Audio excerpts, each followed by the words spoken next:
Nah itu, makanya kau pahami kalimatku. Kalau dia tidak melanggar, dia tidak akan dibuat di bumi. Artinya Tuhan menciptakan makhluk lain, manusia lain di bumi. Tapi karena dia jatuh ke dalam dosa, di bumi engkau hidup dan di bumi engkau mati. Jadi kalian nanti, tobat kalian di hari akhir diterima Tuhan. Iya diterima. Tapi kalian tidak bisa masuk ke dalam surga. Kenapa?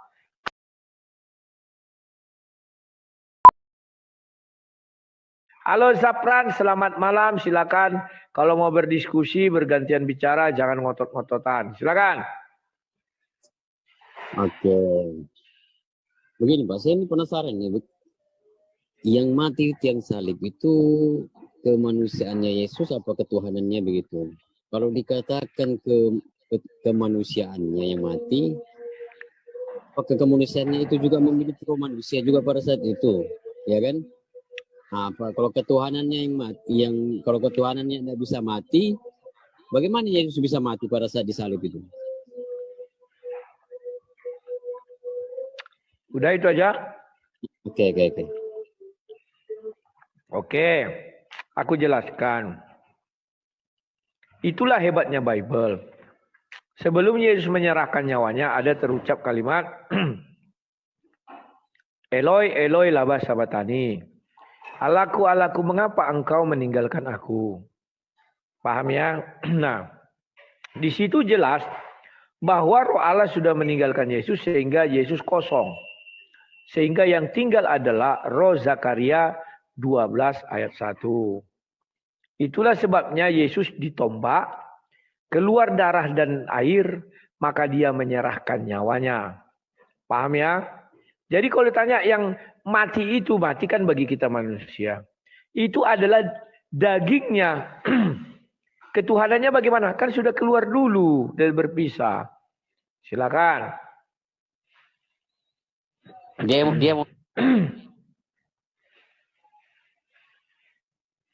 Silakan. apa pada saat ditombak itu dia memiliki roh juga, roh manusia gitu maksudnya?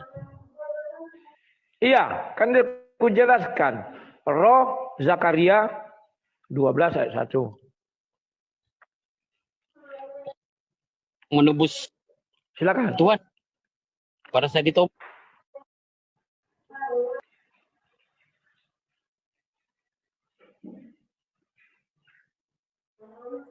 Pada saat ditombak Pak, pada saat ditombak itu dia yang menebus dosanya Bapak itu yang mati di salib itu manusia ya, bukan Tuhan ya.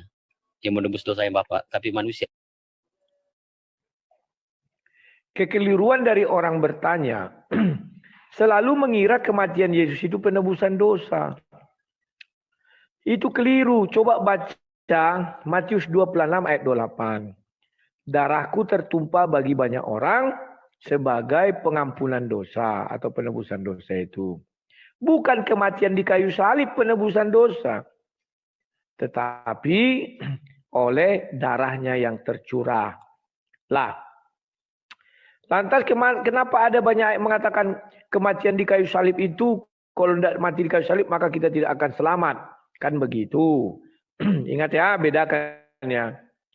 Kematian di kayu salib itu, itulah jalan Yesus untuk turun ke dalam alam maut untuk mengalahkan si iblis. Kalau Yesus tidak disalib maka Yesus tidak akan dimasukkan ke dalam kubur. Ya. Tujuannya apa? Biar iman percaya manusia itu jelas bahwa setelah kematian ada kebangkitan dan ada jalan menuju surga. Padahal bagi Yesus adalah dengan dia menyerahkan nyawanya dia tertidur, orang mengira dia mati. Kemudian dimasukkan ke dalam kubur. Di dalam kubur dia pergi ke alam maut menghajar iblis. Kita kan tidak tahu. Setelah dia beritahukan baru kita tahu. Dibukalah penjara orang-orang soleh. Silakan. Waktu saat itu Yesus mati sebagai kemanusiaannya, apakah kemanusiaannya itu memang mau dia dibunuh atau ini Tuhan yang perintahkan dia harus mati seperti itu? Oke. Kedagingan manusianya mau. Makanya Yesus berkata, Bapa, seandainya bisa cawan ini berlalu daripadaku, biarlah berlalu. Tetapi kehendak-Mu lah yang terjadi. Dia sudah menyerahkan sebelum peristiwa penyalipan, sebelum peristiwa ditangkap. Nah, kemudian setelah Yesus ditangkap dan dibawa ke kayu salib, maka dia mengatakan, Eloi, Eloi, lama sabachthani. Allahku, Allahku, mengapa engkau meninggalkan aku, katanya. Kenapa Yesus berkata begitu? Karena sudah tiba saatnya. Sesuai yang dia inginkan, kehendak-Mu lah yang jadi. Sudah. Maka Yesus menyerahkan nyawanya. Kan itu. Tapi lebih dahulu Tuhannya keluar. Roh Tuhan. Selagi roh Tuhan ada di dalam diri kita, kita tidak akan pernah bisa mati. Silakan. Kita bisa mati kan karena tinggal roh manusianya aja di dalam. Oke, berarti Yesus pada saat itu, Pak, gitu, meninggalkan Yesus itu. Apa? Pada saat itu. Apakah Tuhannya lari pada saat itu, meninggalkan Yesus pada saat dia mau dibunuh? Ya, Nah. kalimat di sana bukan lari. Memang Yesus mengatakan meninggalkan aku, bukan lari. Meninggalkan itu bisa jadi, ya roh itu kembali kepada Bapa, bukan lari. Karena kalau tidak kembali kepada Bapa, roh Tuhan ada di dalam diri kita, kita nggak bisa mati loh. Sekalipun dicincang kecil-kecil. Silakan. Berarti Tuhan itu yang punya rencana segitu, Pak? Oh, dalam pemahaman Bapak gitu. Berarti Tuhan yang punya rencana untuk mengorbankan Yesus, Tuhan yang Bapak gitu, punya rencana untuk mengorbankan Yesus. Oke, aku jelaskan. Tuhan tidak pernah punya rencana untuk mengorbankan Yesus. Tapi karena manusia sudah jatuh ke dalam dosa, awalnya mana ada jalan salib itu. Setelah Adam jatuh ke dalam dosa, dan Nuh dimusnahkan Tuhan, kan dibilang maka menyesallah Tuhan. Semenjak Tuhan menyesal itulah, maka itu pun belum ada jalan keselamatan, belum ada rencana Tuhan. Setelah Nabi Yesaya, Nabi Yeremia, barulah ada dikatakan, akulah Tuhan. Tidak ada juru selamat lain selain aku. Yesaya 43 ayat 11.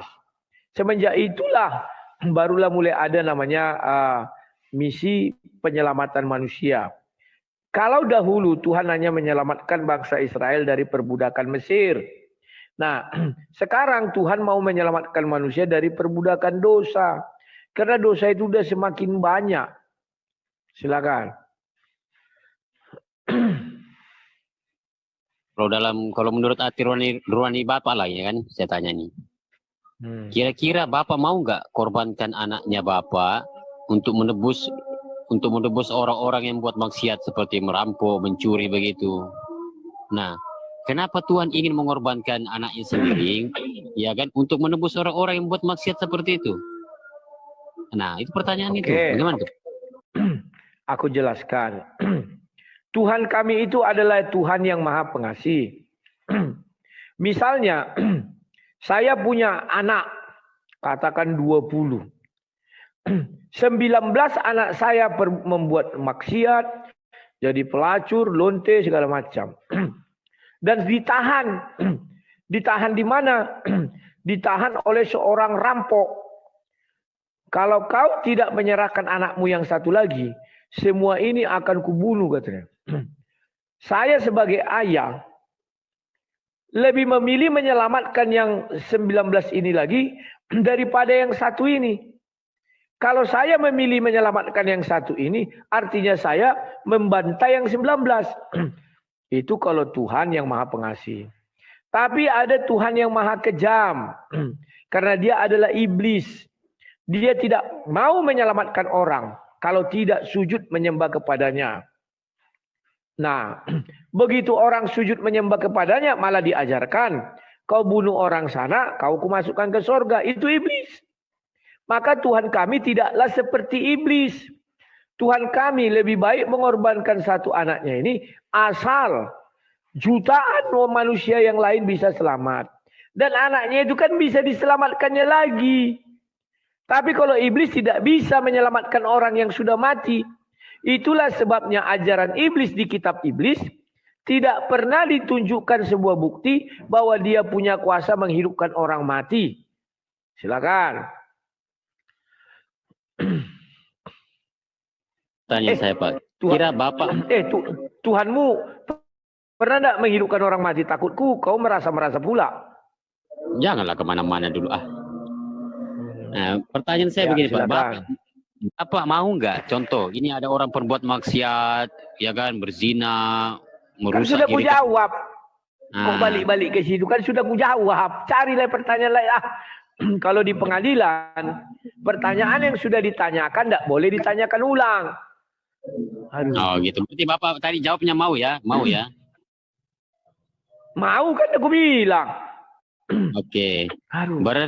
Berarti Tuhannya Bapak itu sama aja mengorbankan Yesus itu. Masa tidak ada alternatif lain lagi Pak? Dia Maha Kuasa.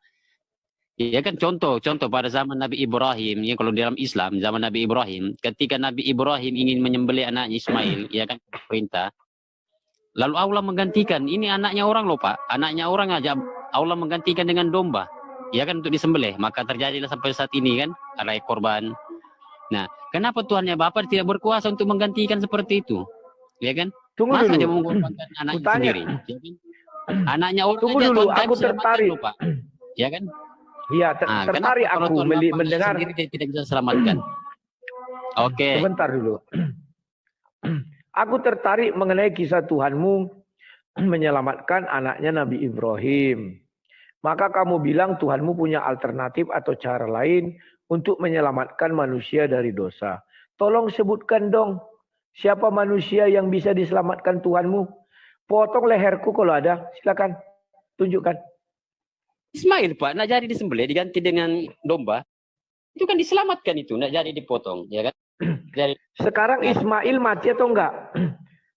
Sekarang Ismail mati atau enggak?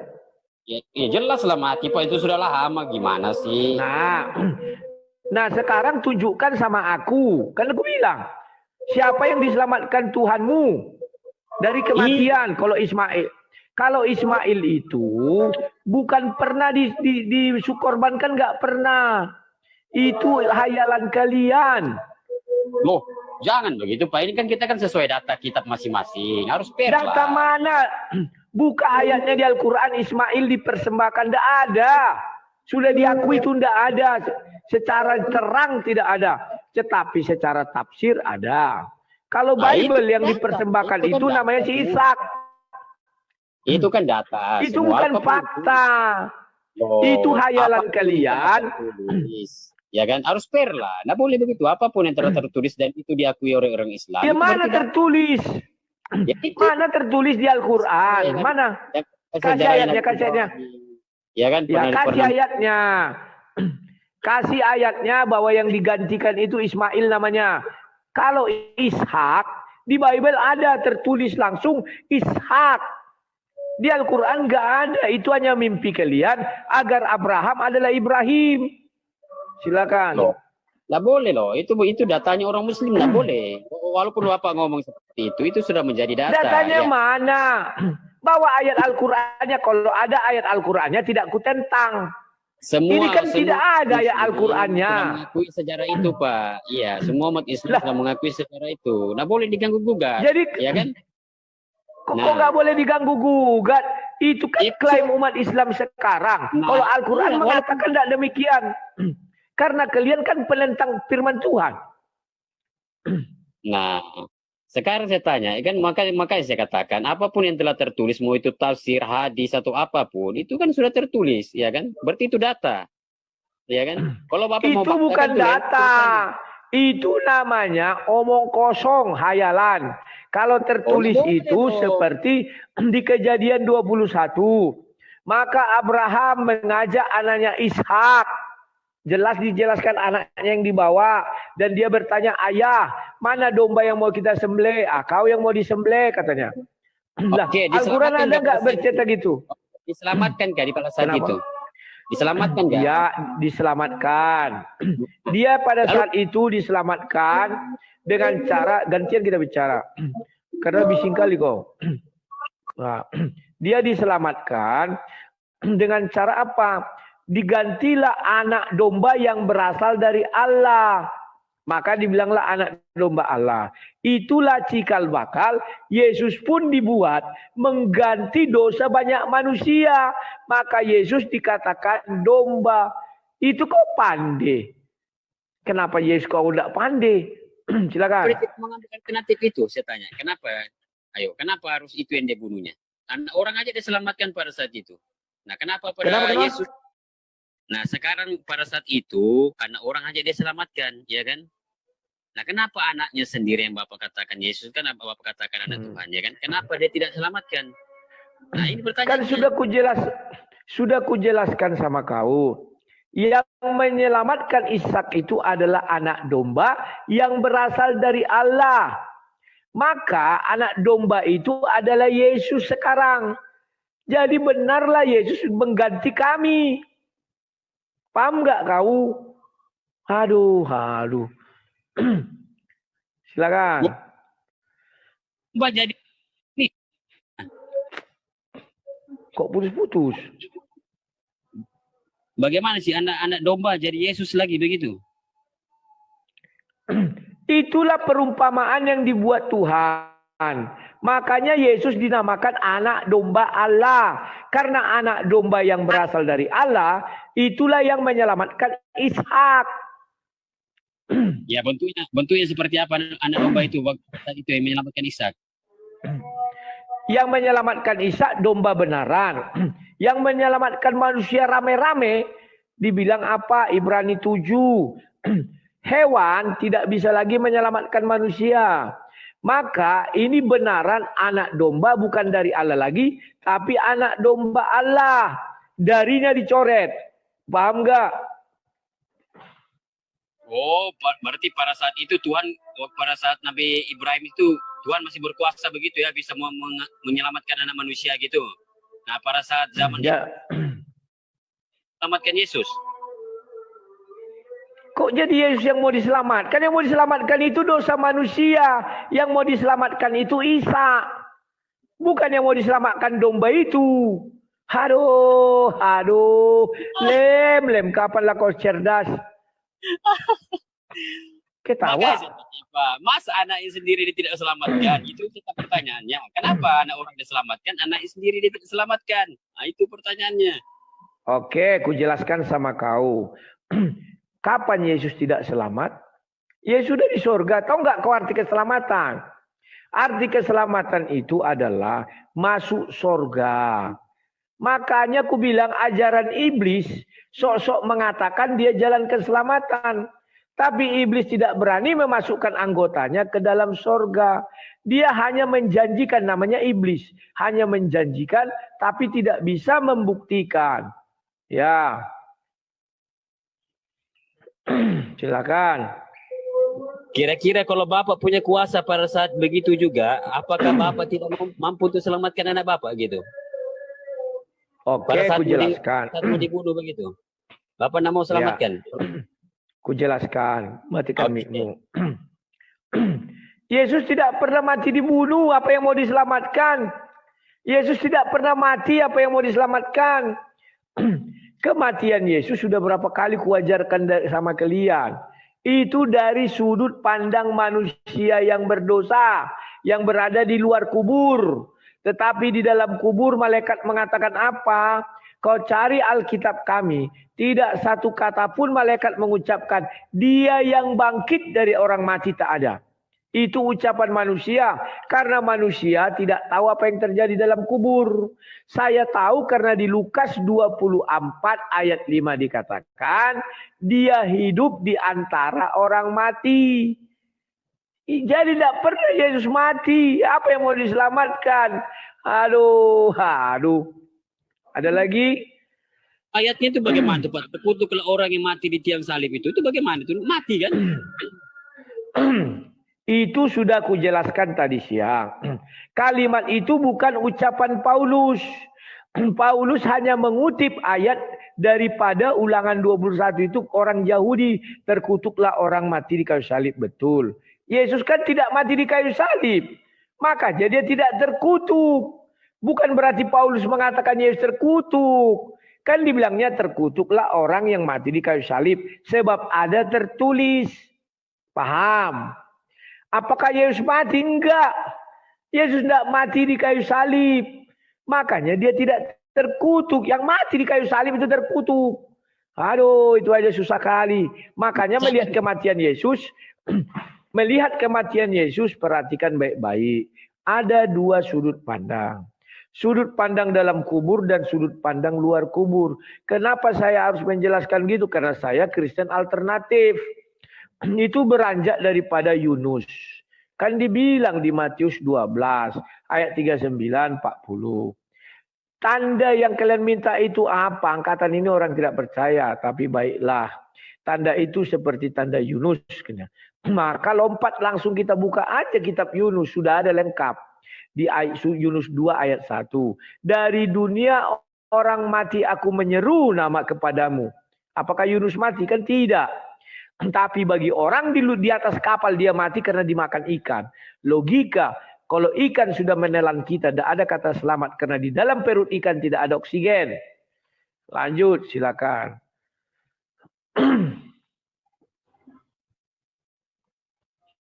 Jadi Yesus, loh berarti siapa yang mati di tiang salib itu Pak? Nggak ada yang mati di tiang salib.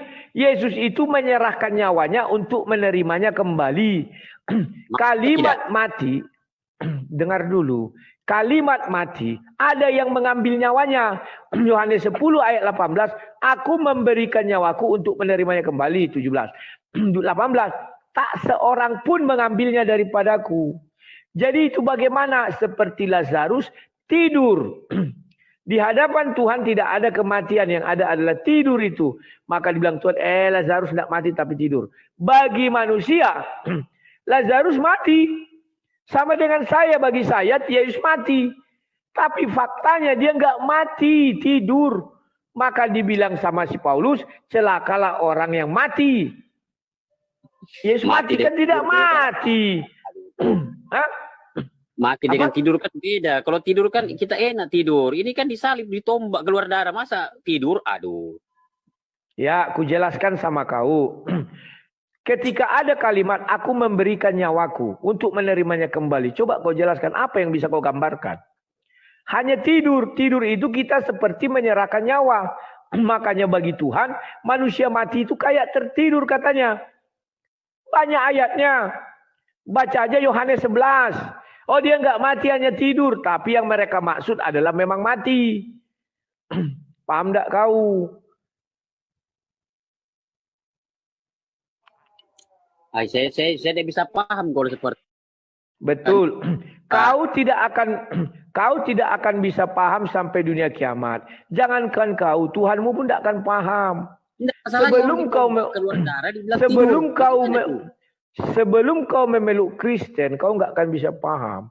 Contoh, sebentar. Orang ditombak dibilangnya tidur. Aduh. Jangankan orang ditombak keluar darah, orang yang sudah perutnya terburai bisa tidur alias pingsan. Bisa. Pernah nggak kau dengar orang perutnya terbelah pingsan? Pingsan itu kan kayak tidur. Dia nggak tahu apa-apa. Tapi dia begitu dioperasi selesai bangun, oh ternyata perutku udah dibelah katanya. Paham ya? Kira-kira ada orang tidur masuk di dalam kubur. Kamu baca saja, kan aku bilang, kau baca Yohanes 11, di hadapan Tuhan tidak ada yang mati. Ketika mereka mengatakan, Tuhan, Lazarus sudah mati. Apa kata Yesus? Oh tidak, dia tidur.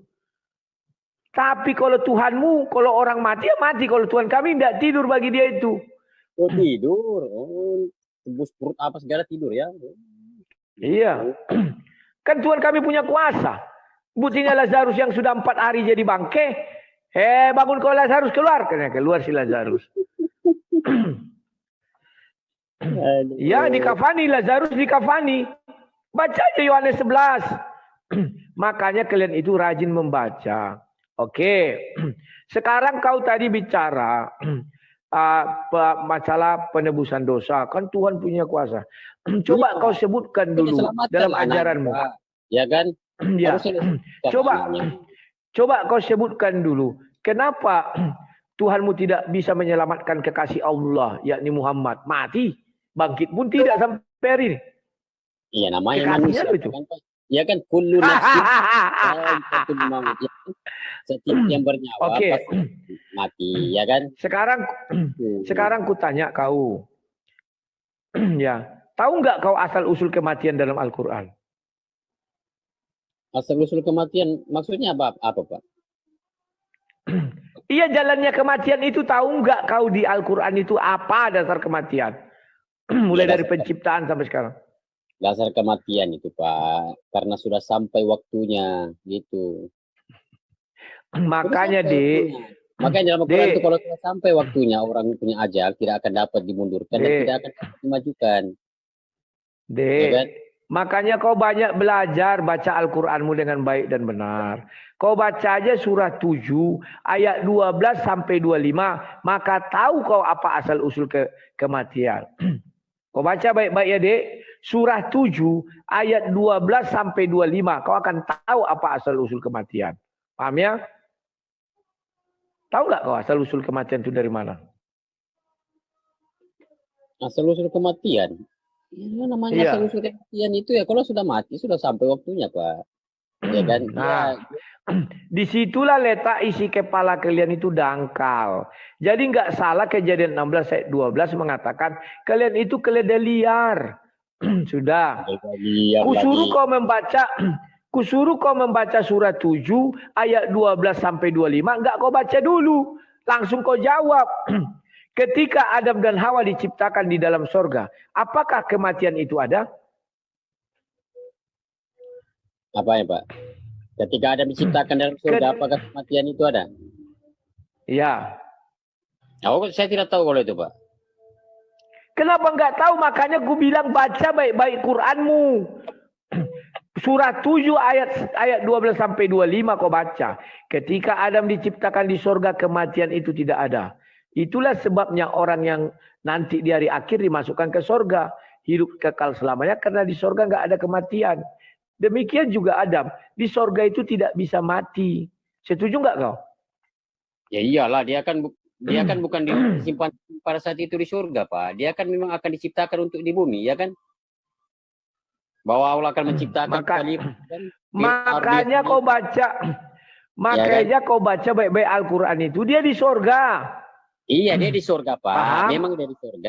Tapi dia diciptakan memang untuk mau diturunkan ke bumi, memang untuk dijadikan khalifah. Ya kan? Di mana dikatakan di situ dia mau diturunkan ke bumi untuk menjadikan khalifah? Tunggu dulu, tahu aku surah 2 ayat 30 sampai 38 itu tahu aku. Ya, apa surat tetapi dengar dulu. Bahwa di Adam itu diciptakan, tidak ada dikatakan saya menciptakan Adam dan Hawa untuk menjadi khalifah, enggak ada. Tetapi apa kata Tuhan? Diamilah surga ini.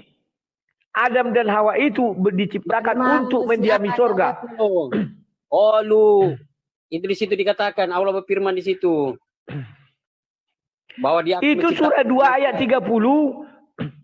Ya coba Bapak baca. Itu buka ayatnya. Surah, makanya kau rajin membaca. Surah 2 ayat 30 benar dikatakan. Bahwa Tuhan ingin menciptakan khalifah di muka bumi. Maka malaikat berkata, manusia itu akan membuat kerusakan katanya. Itu Bapak tahu. Kamu tidak. Nah, oke ya. Manusia yang dimaksud bukan Adam. Gimana sih kau? Siapa yang pertama dicipta? Ayo, siapa yang paling pertama dicipta? Manusia. Yang pertama dicipta dalam ajaran Islam bukan Adam. Bukan, maksudnya kalau mau cipta. Siapa pertama dicipta? Adam dicipta tidak untuk di bumi tapi di sorga. Baca ayat itu. Makanya aku bilang kau baca surah 7 ayatnya 12 sampai 25. Dicipta Adam dibilang Allah. Tinggallah kau di dalam sorga ini katanya. Bukan di bumi dia. Dari mana asal usulnya manusia? Saya tanya pertama. Adam kan? Kau malah menanya aku. Iya, dari siapa? Manusia. Makanya kau googling dulu. Kau googling dulu ajaran Islammu, cari. Apakah ada manusia pertama cipta? Cari lu. Biar paham kau. Ya iyalah, ada pertama turunkan di bumi loh. Manusia. Makanya kau googling dulu, kau cari dulu ajaran Islam. Apakah ada manusia pertama diciptakan? Cari dulu. Malasnya kau aja belajar. Sudah. Setelah Adam dicipta dikatakan tinggallah kau di dalam sorga ini. Paham?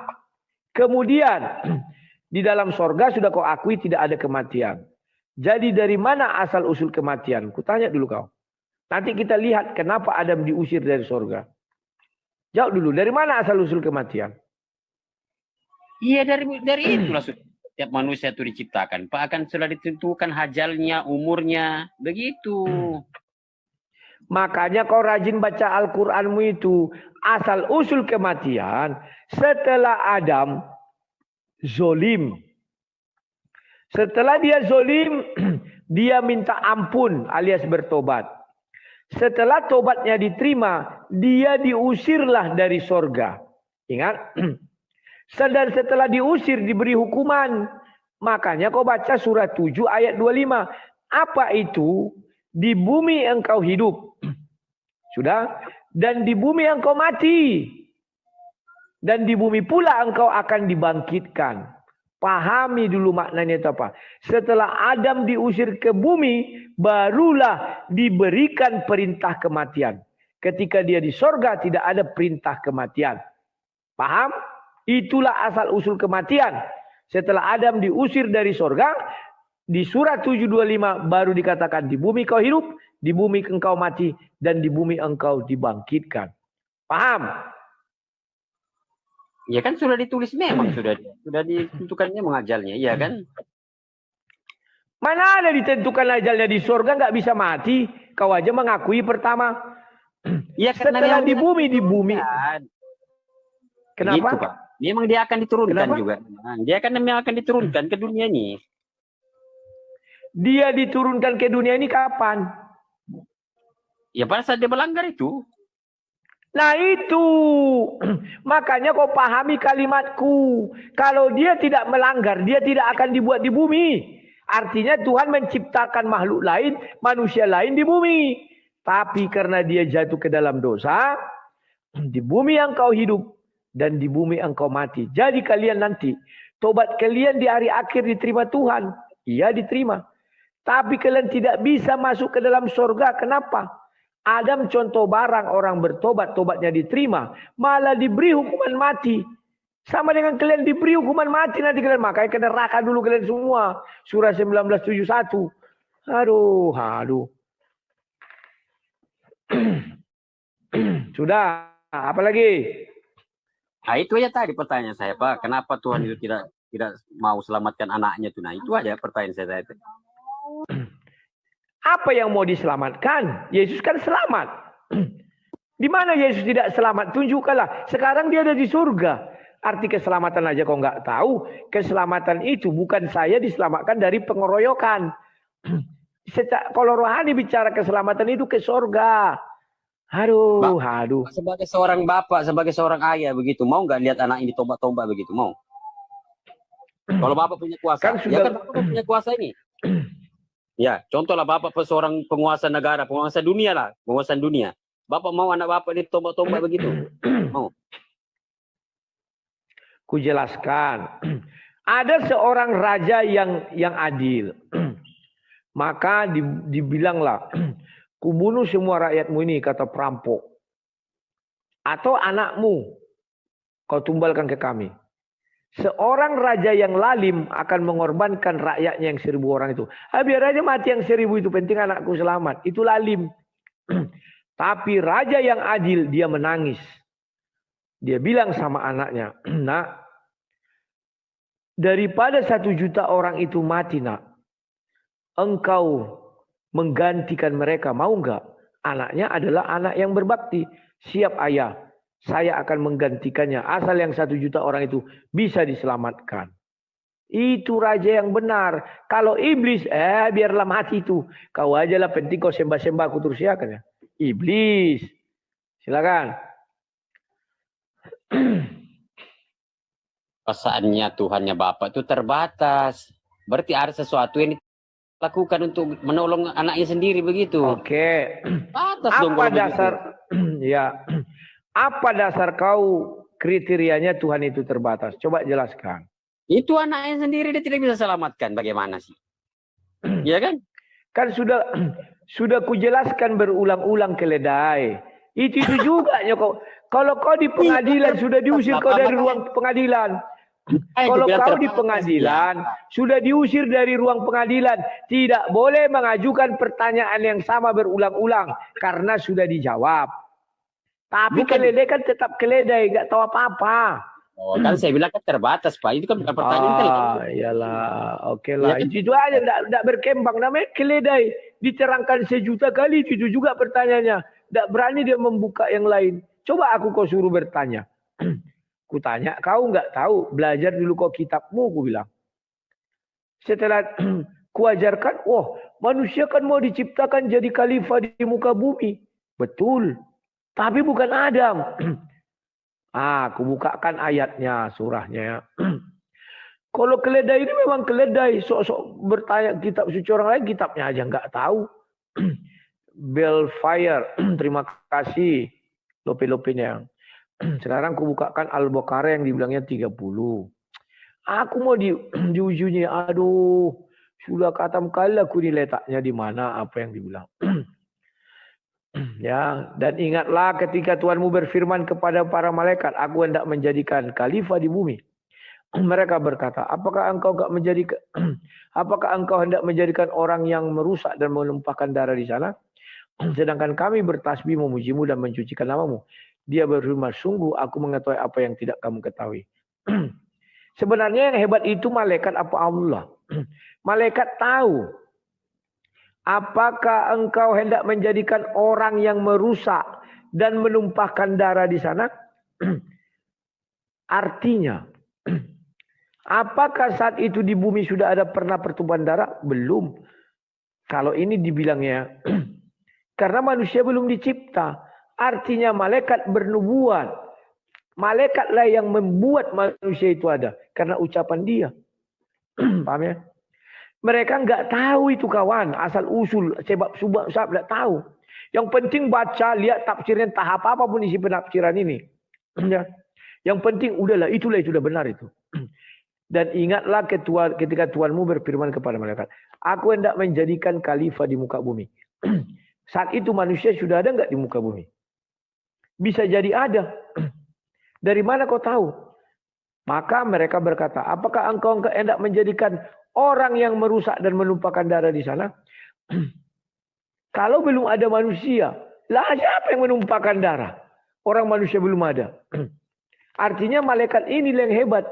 Dibuatnya sebuah nubuatan atau kutuk. Kalau kau ciptakan manusia di sana, manusia akan menumpahkan darah. Apakah ucapan malaikat benar? Benar. Buktinya sampai hari ini ucapan malaikat benar. Apa katanya? Dia berfirman, sungguh aku mengetahui apa yang tidak kamu ketahui. Bagaimana malaikat tidak mengetahui? Buktinya sampai sekarang manusia membuat kerusakan. Nah, paham ya? Jadi kawan, inilah aku bilang namanya. Mereka nggak tahu apa yang mereka tuliskan dan apa yang mereka ucapkan. Di awal dibilangnya, hendak menjadikan manusia di muka bumi. Kemudian malaikat mengatakan, manusia di muka bumi itu akan membuat kerusakan dan memuntahkan darah. Datang Tuhan, kau nggak tahu apa yang mau aku buat. Padahal tahu malaikat. Sampai hari ini terjadi pertumpahan darah. Sudah. Kemudian kita bandingkan dengan surat 7. Itu jelas dikatakan kawan. Supaya mereka tinggal di dalam bumi itu. Mulai dari ayat 18 surat 7 kita baca. Ini masih tentang si ular ya. Si iblis disuruh keluar. Sekarang saya masuk yang ke dan Allah berfirman, wahai Adam, tinggallah engkau bersama istrimu dalam sorga. Jadi Adam itu bukan mau ke bumi. Dia diciptakan untuk tinggal di sorga. Sementara yang untuk tinggal di bumi itu bukan Adam, tapi ada manusia lain. Sudah. Lantas bagaimana Adam bisa ke bumi? Adam ke bumi bukan karena dia mau menjadi khalifah. Tapi kenapa? Kita lihat ayat ke-24. Karena dia sudah zolim, berdosa. Orang berdosa tidak bisa tinggal di sorga. Karena dia sudah punya sorga. Allah berfirman, turunlah kamu. kamu akan saling bermusuhan satu sama lain. Bumi adalah tempat kediaman dan kesenanganmu sampai waktu yang telah ditentukan. Ayat 24. Ayat 25. Allah berfirman, di sana, yakni di bumi, kamu, ringkas Kemenak, sorry. Allah berfirman, di sana kamu hidup, di sana kamu mati. Mati ini sudah ada nggak dalam proses penciptaan? Nggak ada kawan, nggak ada.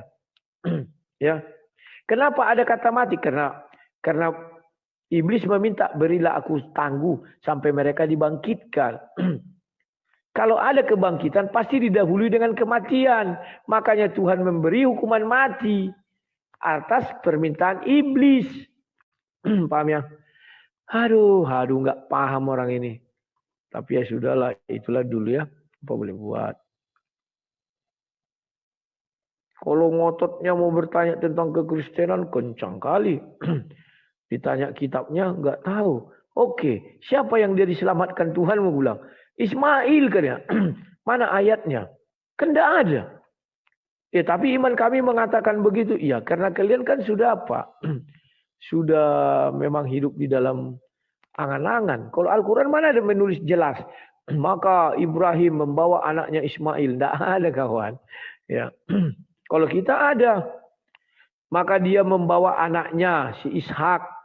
Dikasihnya bawa apa sama bujangnya dia? Bawa kayu bakar, bawa ini kan gitu.